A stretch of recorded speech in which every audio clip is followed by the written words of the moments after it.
Alright, metalheads, buckle up your drum stools and reinforce your cymbal stands. Tonight we're joined by a man who doesn't just keep time, he bends it to his will. A drummer so mighty, even quantum physicists can't explain how he fits that many notes into one measure. He's toured with Death, melted faces with Strumpik Young Lad, thrashed with Testament, and summoned Sonic Armageddon with Dark Angel. Basically, if you've ever tried to headbang to his playing, you probably owe your chiropractor a beer. So, he's got faster feet than Hermes on a double espresso, he's more precise than a Swiss watch, and rumor has it when Gene Hoglan drops his sticks, they hit the ground on time. So let's give it up for the thunder god of the blast beat, the one-man rhythmic apocalypse, Mr. Gene Hoglan. Hello, Gene. How are you? Welcome to the show. Greetings. How are you? Boy, that's about the best intro I've ever gotten in my entire life. Thank you very much. That was over-the-top incredible. It's a great honor to have you on my show, man. It's really nice to see you again. And a disclaimer, most of the questions have been written by my good friend Vasilis Vic Kouroumalis. It's all Greek to you, but it is a Greek name. Unfortunately, Vic couldn't be with us tonight because he's in Athens seeing some gigs. He would love to have the opportunity, but giving the credits to him. So, first of all, the important thing is that you're coming to Athens, Greece on August 1st with Dark Angel. We're all really looking forward to this gig. Now, what are your expectations from your Greek audience? Well, you know, like it always is with the Greek audience. Like, we remember our last Athens gig as being one of the most amazing gigs ever in our history. It was so incredible. Like, the crowd was so enthusiastic. Just everybody's coming over the top, and in true Greek fashion, you know, the crowd was awesome. So we're expecting nothing less than that. We're expecting everybody to come out and have a great time, a great night. You know, I'm pretty sure this is another Darkness Descends evening. So you're getting this kick-ass album, you know, iconic record, and we play it pretty well. We've done it a number of times real recently. So we're all pretty well versed in that record. So as long as everybody's ready to come out and scream, sweat, thrash, bang, rage, it's going to be a fantastic night of metal for everybody. Fantastic. Fantastic. Really looking forward to it. And the question is, what should we expect from Dark Angel in this gig? Well, as it's pretty easy these days to expect just, you know, full intensity, you know, just, that's the way our sets are. I mean, we pretty much have, you know, of course, two speeds, fast and faster. So that's pretty much the way we attack the live set. And it seems like, as long as everybody is into that approach, that's something we're real good at. So let's just make it a night of full, intense metal. Every song is faster than the last one. So that's one thing that we really like bringing, and just bringing the intensity. You know, we're playing great. We sound great. We're really, you know, clicking as a band like we always do. So, all is really well in our world. And that's why we're just really excited to share a great night of kick-ass metal with everybody. So that's one thing to expect. Like I said, a great night of kick-ass metal. We got that for you. Fantastic, Absolutely. man. Really looking forward to it. I'm going to travel all the way from Crete. I'm going to book my tickets maybe tomorrow. So looking forward to seeing you over there. All right. We're looking forward to seeing you, my man. Okay, so you guys just released two singles, Secular Firing Squad and Extinction Level Event, which will also be the title of the new album. What are your expectations from it as a return after like 34 years since the last recording? Well, our expectations, I always have pretty high expectations, you know, like, I guess what I suppose I expect is just for people to listen to the record, you know, just check it out. Like, I have no expectations of whether people are going to like it or dislike it. I love it. I think it's awesome, man. I'm stoked to be a part of it. I'm stoked to be a part of the writing of it. I'm stoked for this to be a Dark Angel album. I'm stoked for this being an album being released right now in this state of metal. I'm ready to bring it to everybody. So, you know, as long, and like I say, if people like it, cool. If they don't like it, whatever. Check it out. That's the only thing I ask of anybody. Check the whole record out. You know, everybody has, I think the album is like 48 minutes long. Everybody has 48 minutes to make, you know, I have a feeling you can give each song the 10-second test, and you'll be like, oh yeah, All right. Okay. Give the entire album a 4-minute, like God, tested each song for 10 seconds, 20 seconds, 30 seconds. You're going to be into it. Metal fan. This is written for me, for us, for Dark Angel, but we're all pretty avid metal fans, and we all pretty much know what's a kick-ass metal approach, and I think we definitely have that with this record. I'm really excited about all aspects of this album, and I just cannot wait for people to hear it. I'm stoked for this. So, I have zero trepidation whatsoever. And I never do. I never oh, I wonder if people are gonna like our music or like stuff I do. I never have that. So here it is, right in your face. I'm excited for everybody to hear it, and I'm excited for anybody's opinion on it. Like I say, good, bad, whatever. Just check it out, give it that chance, and I'm really confident. So there you go. That's where I stand. Wishing you all the best. Wishing you all the best for the new record, man. And, Thank you. Looking forward to hearing the whole thing. Now, I got a few questions regarding the new Dark Angel album and its Odyssey. Now, because, it's been since 2016 that you guys have been reuniting and everything. And first of all, 2014. 14, yeah, sorry, exactly. Yes. How much of Durkin are we going to hear in it as far as composing is concerned? The title track, Extinction Level Event, that is absolutely Jim's song from top to bottom. I wrote the lyrics and the vocals for it, but musically that's Jim. And I know we have another song where Jim got together with Eric and they wrote some stuff. And so, Jim has a couple of songs that are going onto this record. And this song that, Extinction Level Event, that's one that, Jim and I worked on a little bit together. When Jim came to me after we had done a few, I guess, we'd done a number of rehearsals, and maybe we had played a show or two back in 2014 when we got back together. Jim took me aside one time when I was at his place or something like that, and he was like, I have a song that I wrote, and I wrote it for Dark Angel. I wrote it for anything if we were ever to record anything ever again, or if we were able to get back together and play some more shows, and and here it is. And it happened to be this song, Extinction Level Event. It had a different title at the time, and like I say, it was just an instrumental, but I was blown away by it. I thought it was so Dark Angel. I thought it was so Jim Durkin that it has both stamps all over it. And so I just got super excited, and I'm pretty sure at whatever my next interview was later that week, because I was like, Jim, we're gonna write new songs. That's right, write all this stuff. And I remember turning over a disc of all the material that we had written back in 1991 and in 92 for what was going to be the next Dark Angel album, which was going to be called Atrocity Exhibition. I had all that in just demo form. I had it on the CD, and I handed it over to Jim, and Jim was like, this is our next album. Holy crap, we got an entire album written already.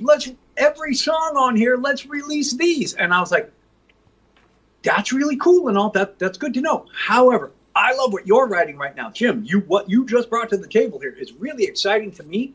And what I know that I can bring to the table, like these songs at this time was, 22 years old at that time. I was like, that's good that we have that, in the can somewhere. If we need to pull some riffs out, pull a song out, I say, let's start writing together and see where that goes. And time permitting, Jim and I got together as much as we both could, because we're both pretty busy dudes, and we got together as much as we could. And when it came time when I was reaching out to Jim, when I knew that I was going to have some time available to start recording, or start where we could let's really, the pandemic's over, we can get back together and start getting all of our ideas together. That's when Jim's communication, he kind of went AWOL a little bit, MIA, missing in action. And we're used to that from Jim. We were used to that because there are many times when Jim would disappear from the text threads, and the email threads and all that. He would disappear for months at a time, and we never worried about it. But I was having a hard time getting a hold of Jim just to say, hey, man, I'll come up to LA, because I live in San Diego, 2-3 hours away from Jim. But I was going up there as much as I could. When I was reaching out to Jim saying, hey, I got a big block of time available. Let's get together and solidify all these ideas. Jim was rather challenging to get a hold of. We did not know at that time what he was going through. So, health-wise, but the fact that he had, gone missing, I guess, from our communication. Like I said, that wasn't a big surprise. It wasn't anything alarming at that point. So I just thought, well, let's just keep on moving forward. And, I'm constantly reaching out to Jim like, hey, man, I got these songs. I just kept working on material. Laura Christine, our new guitarist, who was, Jim's selection to replace him, she'd hear me writing and she would toss in a riff here and there. And her, I guess, other than my own writing style, there's a lot of Jim Durkin on here. And there's also a lot of Laura Christine on this record, because Jim was my first guitar hero. I learned how to play guitar by jamming with Jim so much when I was, really, really young, when I was still a teenager. Mm-hmm. And since Laura Christine and I have worked together so much over the last, 15, 16 years, her style I've absorbed quite a bit. And that stands to reason. And so approaching this Dark Angel record from the standpoint of, we've never, in Dark Angel's evolution, we've never had two albums sound the same. Darkness Descends did not sound like We Have Arrived, and Leave Scars did not sound like Darkness Descends, and so on. We didn't want it to sound, because that's what everybody was asking me, like, is it going to sound like Darkness Descends? Is it going to sound like Time Does Not Heal? We Have Arrived? What's it going to sound like? And I'm just like, well, it's going to sound like Dark Angel here in, today. Like, so we took the approach of, what if Dark Angel never took a hiatus? What if we just kept writing songs, writing albums, putting out records? Where would we be at right now? Never took a hiatus. Because all of these ideas, writing songs are pretty darn fresh. Ooh, that's crazy. We got an echo coming back. I can hear myself coming back from your. Yeah, sorry, that was my mistake. Fixed it. No worries. But yeah, that was how that went. We just, what would we sound like today if we wrote music like we never stopped writing music? What would our music sound like these days, currently? And that's why I'm really stoked. It's like, no matter what, it might not sound just like Darkness Descends or Time Does Not Heal or anything, but it definitely sounds like Dark Angel. And so we're channeling a lot of the old Dark Angel energy and stuff like that. So there's a lot of that. And I think people are going to hear it and they're going to go, yeah, I definitely hear that it's Dark Angel. No doubt of that. So that's pretty good. Okay. I'm going to get back to asking you a couple of questions about the new album, but I want to ask you something human. And I have, I can read the comments in that we have over here with the people who are following us right now. One of the people who is constantly in my shows, his name is Jim. His nickname is Vitamin Death, and I see just before we got live, he was writing to the company over here, the friends and everybody. People are asking him, "Hey, how are you doing?" And he says, "It's tough, because he's got his dad in a difficult situation, very, very difficult health situation. So." If the human thing that I can ask is, say, give some positive energy to Vitamin Death, Jim. And Jim's nickname is Vitamin Death? Vitamin Death, like vitamin D, Vitamin Death. We say in Greek, so Vitamin Death. Well, good old Jim, Vitamin Death. We are all in your corner. We're all pulling for you. We are the entire metal community. I'm sure everybody who is listening and tuning in right here, we are all sending you and your dad our best wishes, and we're all pulling together in the collective energy form to send you and your dad all the best energy that we can. And we're hoping for a very quick recovery, a speedy recovery, and we're just hoping that his health gets it together really soon, and that you guys can have a long and very prosperous, father-son relationship together. And, you've got a lot of support there, Vitamin Death, absolutely, from myself and from everybody who's tuning in as we speak. So we're wishing you the best, my friend, absolutely. Thanks for that, Gene. Thanks a lot. Yeah, man. So going back in the land. May I also say to everybody, they're writing their own questions. As we have a limited time today, we have like 40 minutes. I don't know if I managed to ask any questions from the audience. I'll try to make this to run as quickly as possible, because as I told you before we go live, if I could, this would last like 3 hours with all the questions that I have. But I'm gonna try and make it content. So I will try. I'll try to synopsize the answers as Thank you, swiftly man. as I can. Anybody that knows my interviews, I like the sound of my own voice. Apparently. Oh yeah, we love that, man. Don't worry, I'm not gonna interrupt you at all. So, all right. So no worries. Short, but we take our time. We're okay. I know when my next interview starts, and we're in pretty good shape so far. So There you go. Okay. So regarding the new album, who is doing the production? Can you tell us a couple of words about the production of the new album? Right. It is being produced by Rob Shallcross, who also is the band's management. And Rob and I have worked together on many, many records. I mean, he's a musical engineer before he was ever my manager or taking over any of my business like he does now. But he and I worked on, I wouldn't be surprised if this is about our 15th project or so. Well over a dozen projects that we've worked on together over the years. And the first project we worked on together was Strapping Young Lads, the New Black record, and that was in 2006 that we started working together. And then we just started doing a bunch of projects together after that. He's had a big important hand in both of my DVDs that I put out, the Atomic Clock, and then the Clock Strikes 2, I think is the second one called. And so in terms of guiding my career, he's been a big part of that. And he's also a killer producer, so a lot of our approaches on the production of this album a lot of those concepts were his, and where he wanted Dark Angel to sound unlike any other band at the moment in terms of our approach of recording, where I think these days, a lot of times recordings are just kind of, they're just, computers have so much to do with today's recording in whatever regards. You run your stuff through Pro Tools. You record to a quad cortex through a plug-in and you sound replace drums. You reamp guitars. You put vocals through auto tune. You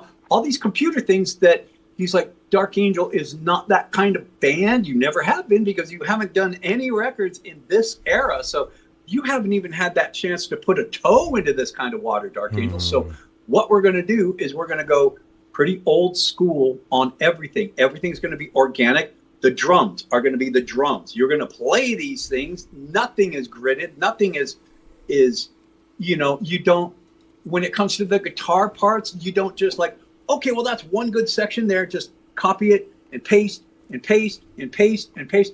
None of that. This is all live. This is all as much off the floor as possible. It is organic sounds, no sound replacement, no gridding. All the performances are very live, and the album has a real sense of life to it. It really does sound alive to me. Whereas, you've been listening to records for the last 30, 40 years. A lot of times, a lot of albums just kind of sound like that. They sound good. Every drum hit is just perfect, and everything's just, you've individualized every single thing, every single cymbal, everything.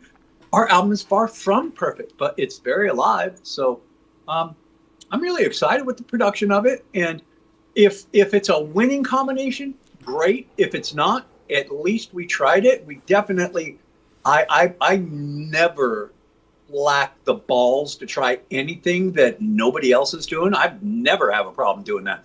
The entire world is going this way. I've got no problem with going that way with things, lyrics, vocals, whatever, and so, musical approaches, all of it. So, that's where no matter if it's a winning formula or if it's a losing formula, at least it is a formula that we had no problem in trying. And I think it's a winning formula, this kind of approach to the Sonics. But hey, man, it's not up to me. Like I say, I love the record. I'm super excited with it. I can't wait for everybody to hear it. But until that day comes, it's just everybody got to do this along with me. Like, come on, time, let's get it out. So there you go. What has been the feedback you have been receiving so far? Well, I got to admit, I don't pay attention to anything from anybody. I'm never online. I do not go online. So I get reports from friends. All I know is my friends text me and they go, we love the new songs. We love, when we release the album cover. Hey, man, great album cover. We love the artwork, So my management, the manager or whoever or anybody else in the band, if they pay attention to what the world says, then they do. But I hear things from those who pay attention to that sort of thing, and I only hear the good. If the world is saying, "Oh, boo to Dark Angel," I never hear it. Because I'm sitting here going, "Yay, Dark Angel!" So it never gets to me. So I've never done one thing ever in my career that has paid attention to what the outside world thinks. So that's how I'm able to maintain a real good tunnel vision to where it's like the entire world could be telling me this is not the good way to go, but I'll never know until I try it myself and win or fail at it. Because I don't listen to anything but this thing right here. That's the only thing I listen to. So there you go. But I think people are digging it, and if they're not, hey man, that's why I say give the entire album a chance. Give it a shot, listen to it.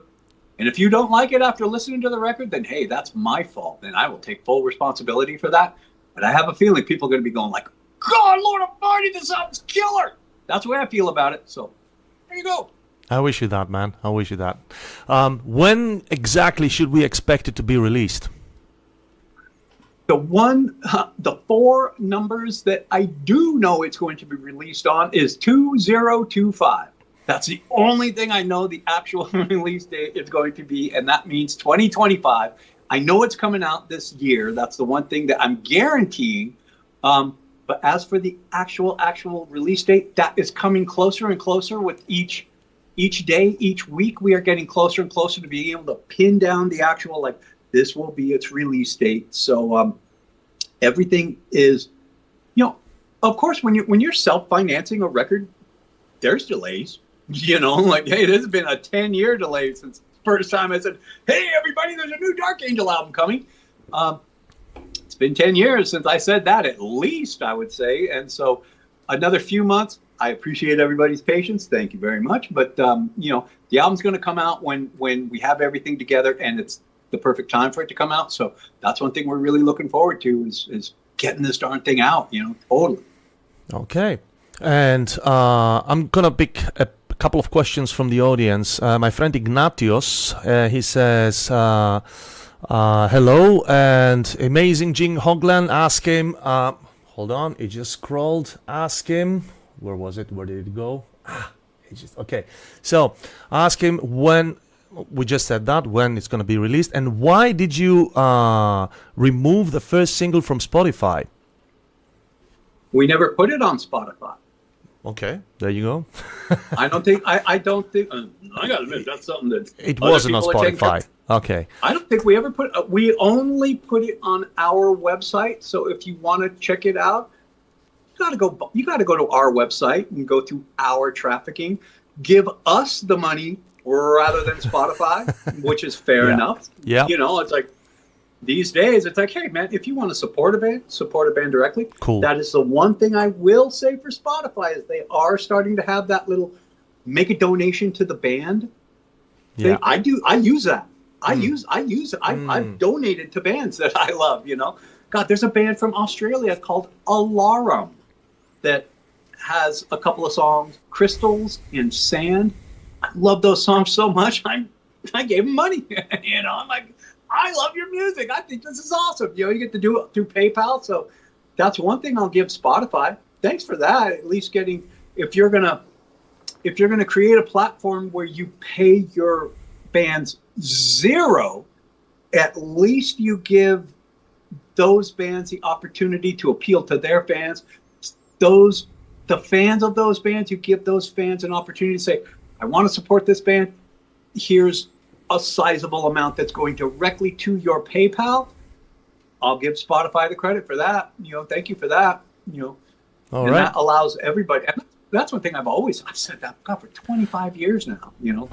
Give them something like that. Now they are excellent. Perfect.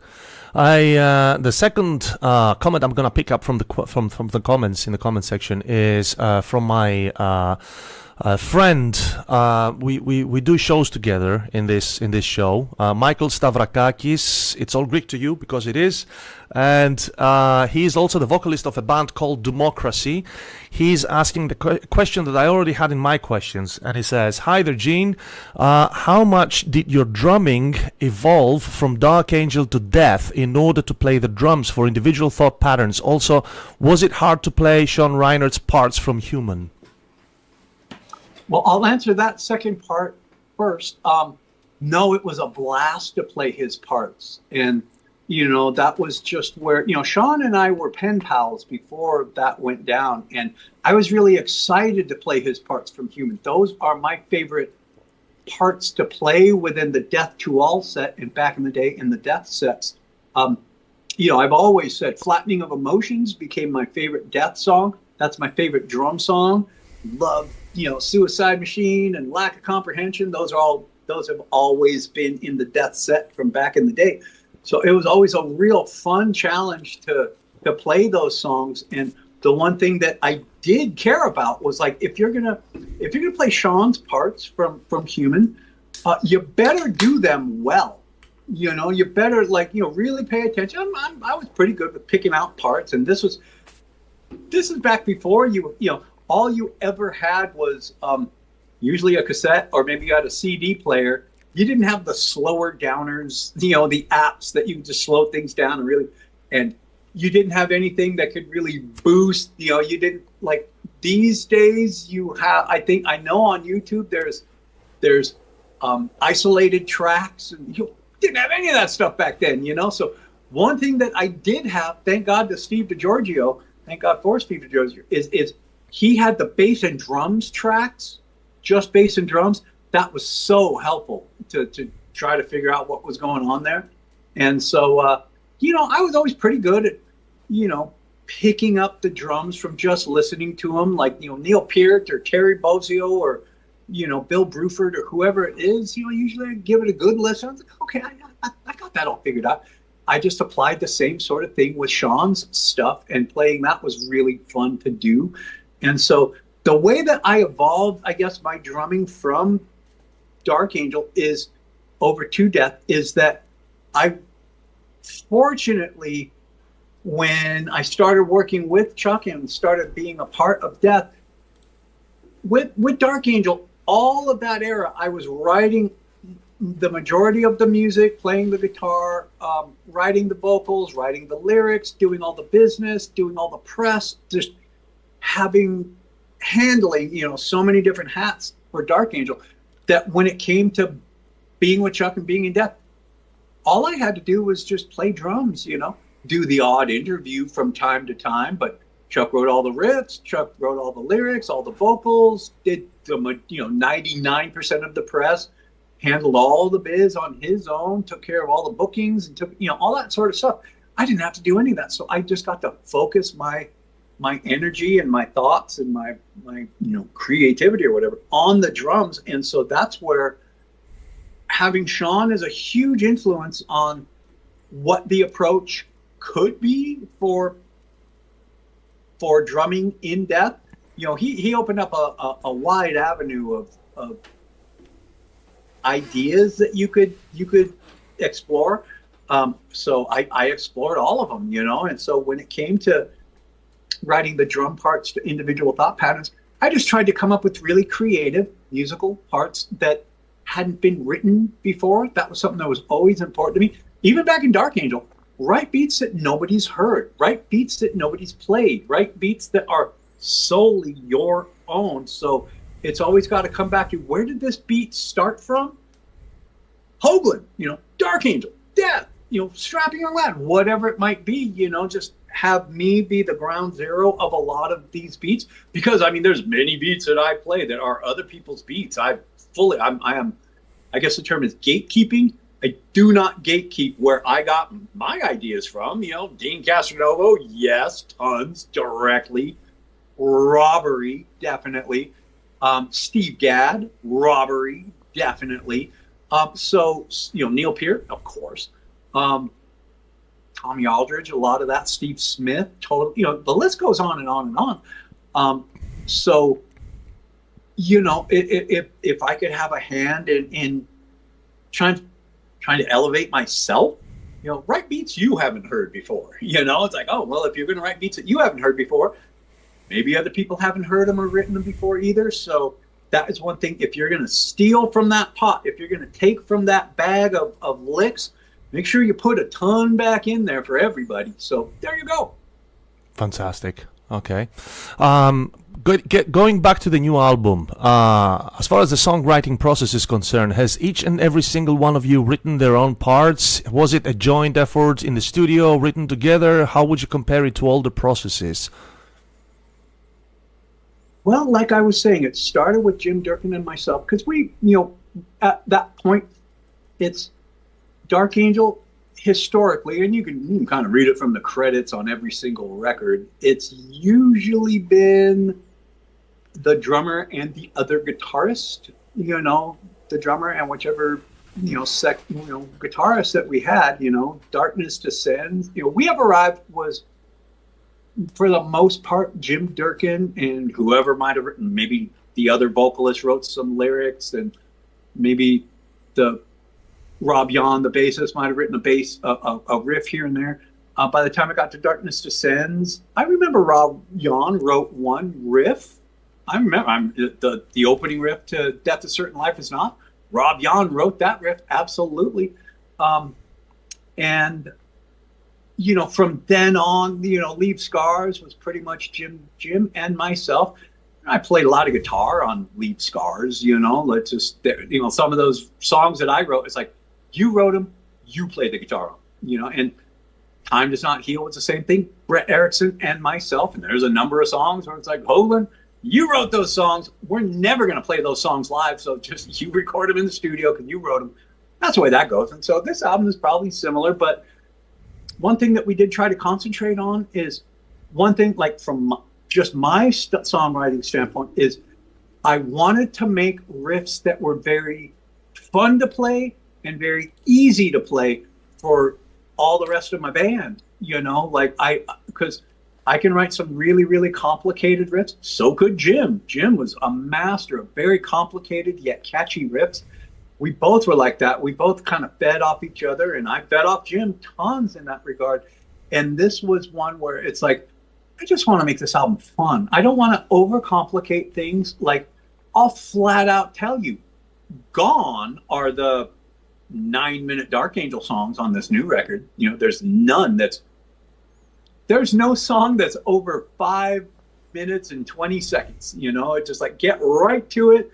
I don't want to bore people with long, gigantic intros. There's one song that has some form of an intro, but it gets cooking after about 1.5 minutes. We don't have a 2.5 minute long extended instrumental intros or anything on this record. So I just wanted to make it really immediate and just grab people's attention right out of the gate. And just, don't bore us, get to the chorus kind of mentality, just get right to the tunes and just get right to the meat of the song. So there's not a lot of, not a lot of effing around with the material. So just try to write from a standpoint of,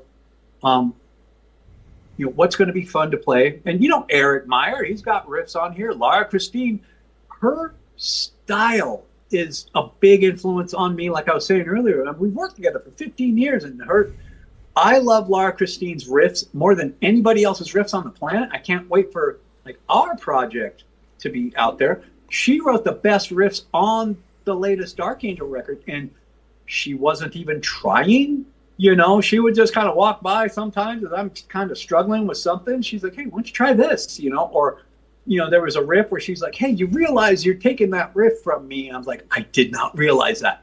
Can we work on writing something else? Can you show me something else? And I'll use that one instead of this riff here. And, those ideas that she threw at me ended up getting used, but I ended up keeping the original riff to begin with. So her style and her actual riffs themselves, she's got the best riffs on the record, I think, So, again, when it comes to writing just really cool, catchy, aggressive, evil metal, I think this album's going to have tons of it. So we'll see if people agree. All right. Now, my next question is, the atomic clock is ticking. So you have an interview right after this? Not until the top of the hour. So you actually have sort of about an extra 20 minutes because I think something got chopped out somewhere. Okay. Like the next one, I think got rescheduled for, I think, tomorrow. So we have an extra 20 minutes, and I'm happy to give you those 20 minutes. Absolutely. I'm only rehearsing today. So this is fantastic. So, all right, I'll ask you one more question, and then we can use the second link I've sent you and on Zoom, and we can continue it this way. You got it. All right. Right. All right. So, very quickly, as for this call, we have 3 minutes. With Chuck, there is a videotape, Ultimate Revenge Part 2 of 1989, where Death is there, Dark Angel, and Forbidden. Perhaps that's where you got to meet with Chuck? I believe, no, actually, Chuck and I had met at the Whiskey during the Darkness Descends album release party in Los Angeles, because Death was in town working with Randy Burns at the same studio that we used, the Music Grinder. And they had just gotten to town to record the drums for Scream Bloody Gore. And so Chuck and Chris, it was a two-man band at the time, they came to our show and we got to meet them in person there. But Chuck and I were pen pals back in the day, back in the tape trading days. So it was in 1986 when we met in person. And then pretty much just about 2 years to the day, pretty much was the Ultimate Revenge recording. And Death crushed it because they had Leprosy was just coming out, was just released. We were in the process of releasing Leave Scars at the time. That would come out a few months after that. So that was a crushing night of metal. Keep the thought, because this is I'm gonna lose you over here. So I'm gonna end this call, and we're gonna rejoin on the second link. You have the second link, yes? I will check it real quick. I'm sure I do. It's in my email, right? All right. Yeah, it should be. So send it to my email? Yep, I did. I hope it has been done because I didn't do it directly. I have also your personal Facebook account. I'll send it over there. But to everybody else, I won't see that. Yeah, I won't see it. Okay. All right. So. Okay. Hopefully, whoever you sent it to is going to be able to get it. But otherwise, thank you so much for this interview. Try to join the second link. Otherwise, I'll see you in Athens, and I'll be waiting for you over here in the next few seconds. Okay, everybody. I don't see Gene back, which means he didn't get the second link for a possible continuation of our interview. Which is a pity because we still had a lot of questions to ask. Unfortunately, his schedule was limited. We did have an extra 20 minutes, but looks like he didn't get the second link. So, in any way, I think it is safe to say it's been very nice, a great honor for me having Gene in this show. Sorry I didn't get to ask all of your questions and everything. Time was limited. Thank you for watching. It's been like 3 or 4 minutes and Gene is not joining, so I think it's safe to conclude he doesn't have the second link. So, thank you all. This was Gene Hoglan, ladies and gentlemen. Dark Angel, new album. So we're looking forward to see them in the amazing gig that we have on August 1st in Athens for us Greeks who will be there. I'm looking forward to see all of you. So thank you for watching. Have a good night. See you next time. Bye-bye.